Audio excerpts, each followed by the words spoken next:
Hey, what's up guys and gals? My name is Rick 9G. Thank you so much for joining me today. We're going to be talking about Three's Company, one of my favorite shows from the 1970s, and a really big major blooper that you may have missed.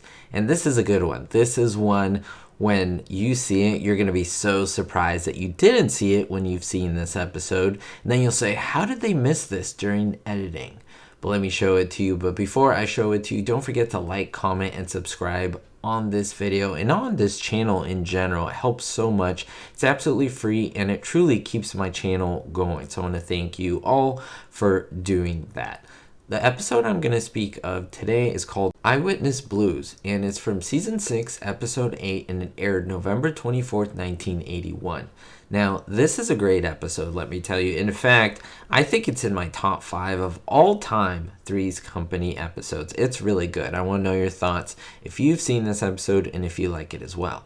Now, what happens in this episode, Jack is working at the flower shop that Janet is working at, and he witnesses a robbery. Now, the robber himself was wearing a mask, but Jack says that there was something about him that's distinctive. So the police put a story in the papers that Jack can identify the robber. Now, hoping that the guy will come after, they assign a cop to protect Jack.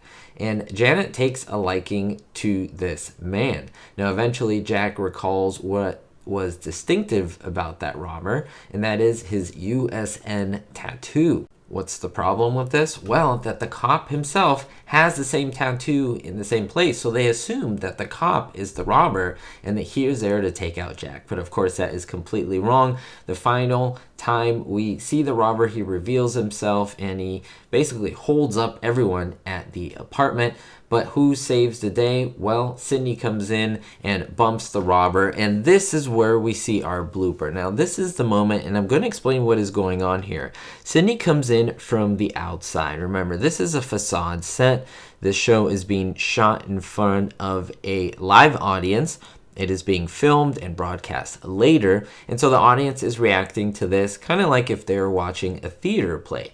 Now, this is important because if an actor is behind the main door, basically the entrance door to the apartment, they can't see in, right? They can't see into the set. So what they have is a monitor, and here you can actually see the monitor.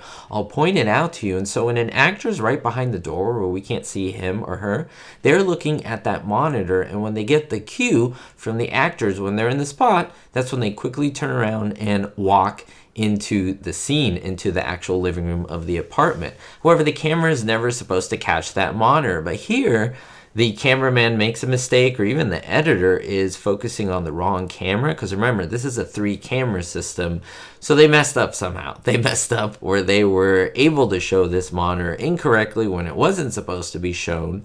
And yeah, it's a blooper that's included in this episode. Now, my question to all of you is, have you seen this monitor before? It's really crazy because if you notice, you can see all the girls behind, and you can see even Cindy wearing her yellow dress. You can see the reflection. You can see the blonde hair. You can see that it's in fact filming the girls and putting that onto the screen, which you're not supposed to see. Now, because this is an embarrassing mistake, it is definitely a blooper, and I want to know your thoughts down below. And if you're a fan of classic TV shows, movies, Three's Company, don't forget to check the links in the description, as well as my playlists, where I cover over 30 classic television shows, but over 1,700 videos that you can enjoy of different topics, and really cool behind the scenes stuff just like this. So make sure to browse the channel and subscribe. We'll see you all next time. Thank you for the support, and most importantly, no matter what, always be hopeful. A really big thank you to all my Diamond tier patrons: Jerry D, Stacy L, Scott R, Citizen Kane 359, Jennifer P, David D, Kevin K, Sally N, and Vito L. If you want to be on this list or receive exclusives as a great way to support the channel, visit my Patreon description below. Thank you.